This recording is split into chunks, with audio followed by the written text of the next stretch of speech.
आप सभी को नेशनल डॉक्टर्स डे की अनेक अनेक शुभकामनाएं। डॉक्टर बीसी रॉय जी की स्मृति में मनाया जाने वाला ये दिन हमारे डॉक्टर्स के, हमारी मेडिकल फ्रेटर्निटी के उच्चतम आदर्शों का प्रतीक है। खास तौर पर पिछले 1.5 साल में हमारे डॉक्टर्स ने जिस तरह देशवासियों की सेवा की है वो अपने आप में एक मिसाल है। मैं 130 करोड़ देशवासियों की ओर से देश के सभी डॉक्टर्स को धन्यवाद देता हूं, आभार प्रकट करता हूं। साथियों, डॉक्टर्स को ईश्वर का दूसरा रूप कहा जाता है और वैसे ही नहीं कहा जाता।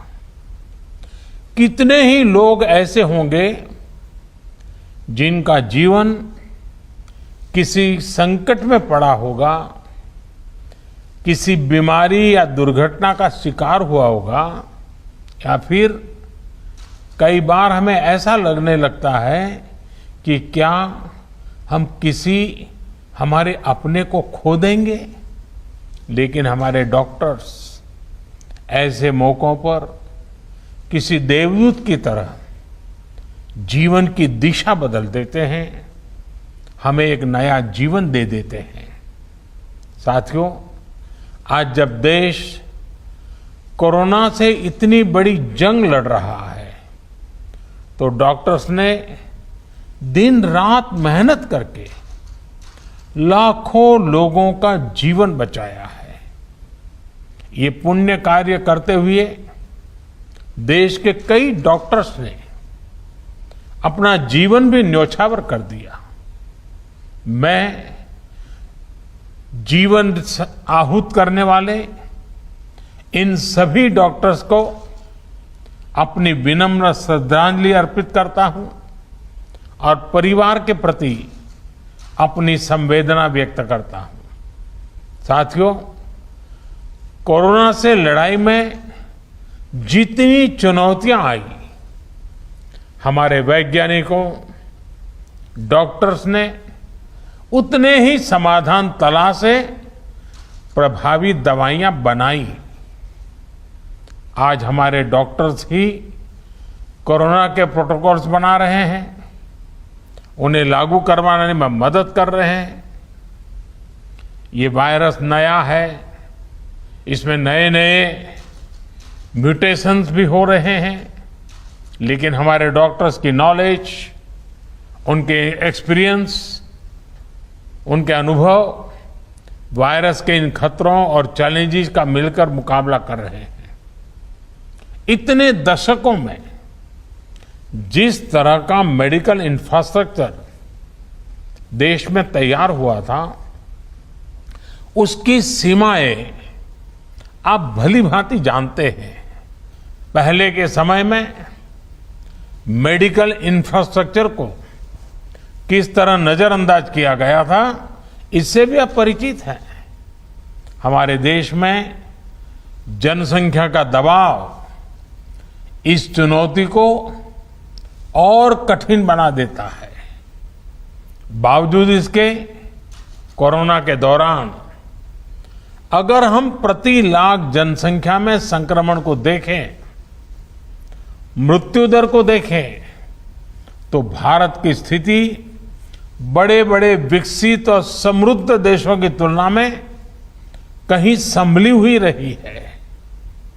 किसी एक जीवन का असमय समाप्त होना उतना ही दुखद है, लेकिन भारत ने कोरोना से लाखों का जीवन बचाया भी है।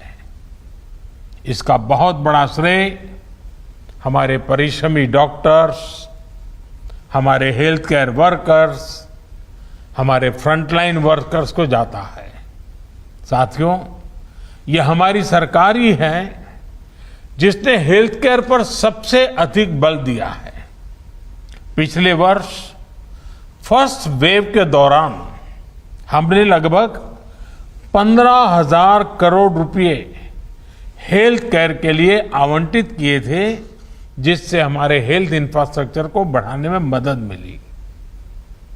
इस साल हेल्थ सेक्टर के लिए बजट का एलोकेशन 2 गुने से भी ज्यादा यानी 2 लाख करोड़ रुपए से भी अधिक किया गया।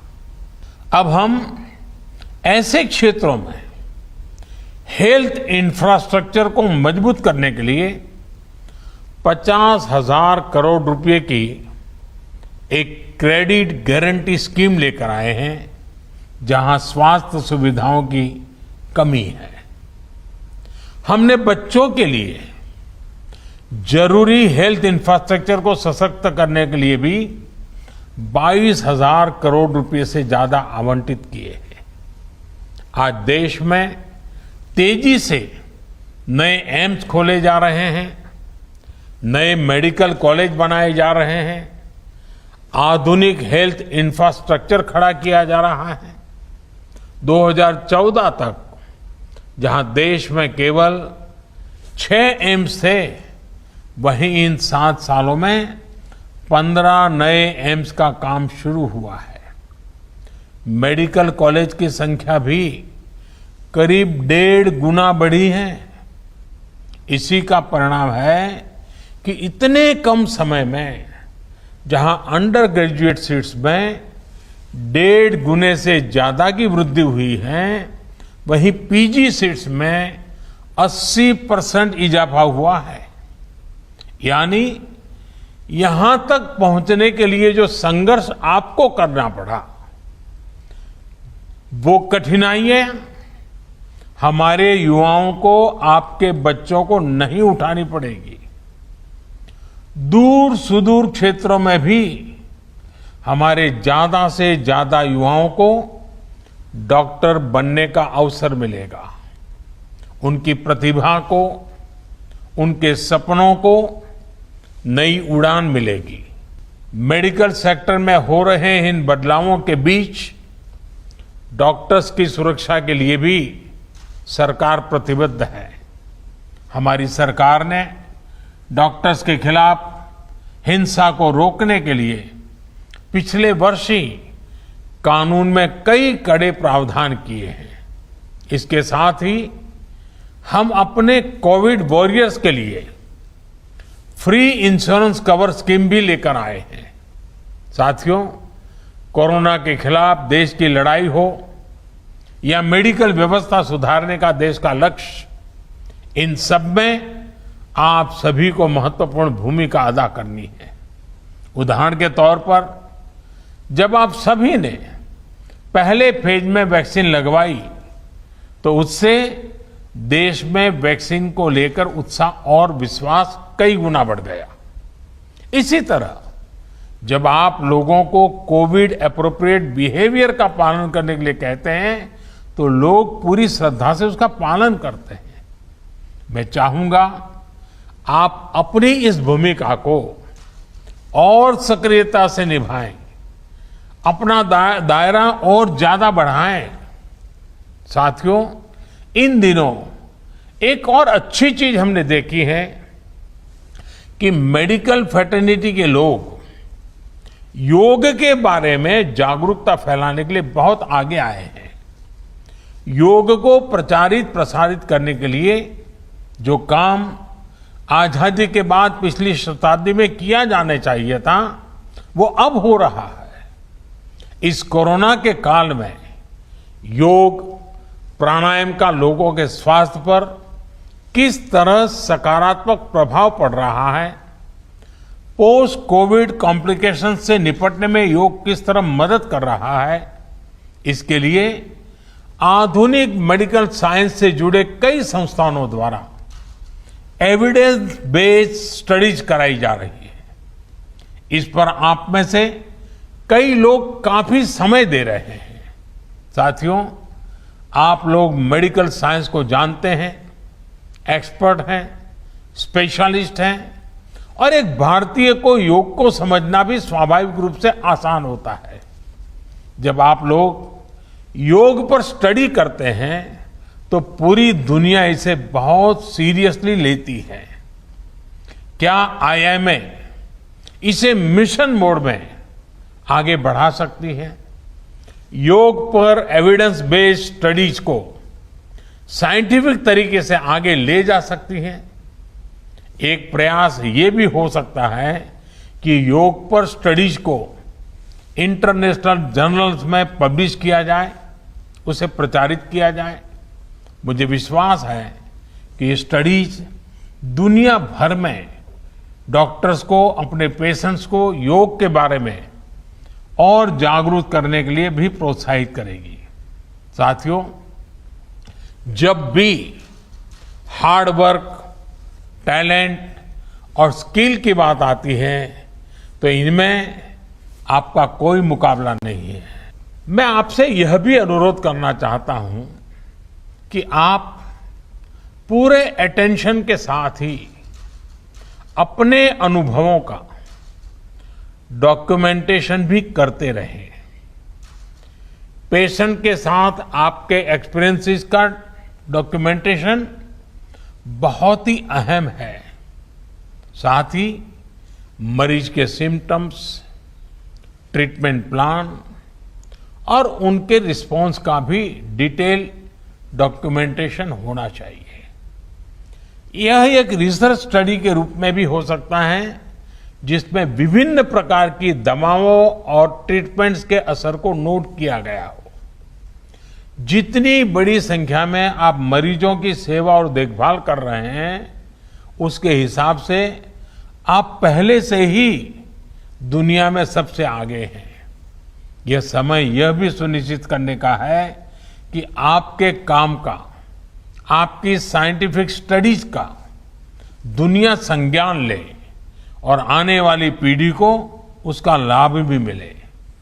इससे दुनिया को जहां मेडिकल से जुड़े कई जटिल सवालों को समझने में आसानी होगी, वहीं उसके समाधान की दिशा भी मिलेगी। कोविड की यह महामारी इसके लिए एक अच्छा स्टार्टिंग पॉइंट हो सकता है। वैक्सीन किस प्रकार से हमारी मदद कर रही है, किस प्रकार से अर्ली डायग्नोसिस का लाभ मिल रहा है और एक पर्टिकुलर ट्रीटमेंट किस प्रकार से हमारी सहायता कर रहा है, क्या हम इसको लेकर ज्यादा से ज्यादा स्टडीज कर सकते हैं? पिछली शताब्दी में जब महामारी आई थी, आज उसका डॉक्यूमेंटेशन बहुत उपलब्ध नहीं है। आज हमारे पास टेक्नोलॉजी भी है और हम अगर कोविड से कैसे मुकाबला किया गया है, इसके प्रैक्टिकल अनुभवों का डॉक्यूमेंटेशन करते हैं, तो वो भविष्य में पूरी मानवता के लिए बेहद मददगार साबित होगा। आपका ये अनुभव देश के मेडिकल रिसर्च को एक नई गति भी देगा। अंत में मैं यही कहूंगा कि आपकी सेवा, आपका श्रम सर्वे भवन्तु सुखिनः के हमारे संकल्प को अवश्य सिद्ध करेगा। हमारा देश कोरोना से भी जीतेगा और विकास के नए आयाम भी हासिल करेगा। इन्हीं शुभकामनाओं के साथ आपको बहुत बहुत धन्यवाद।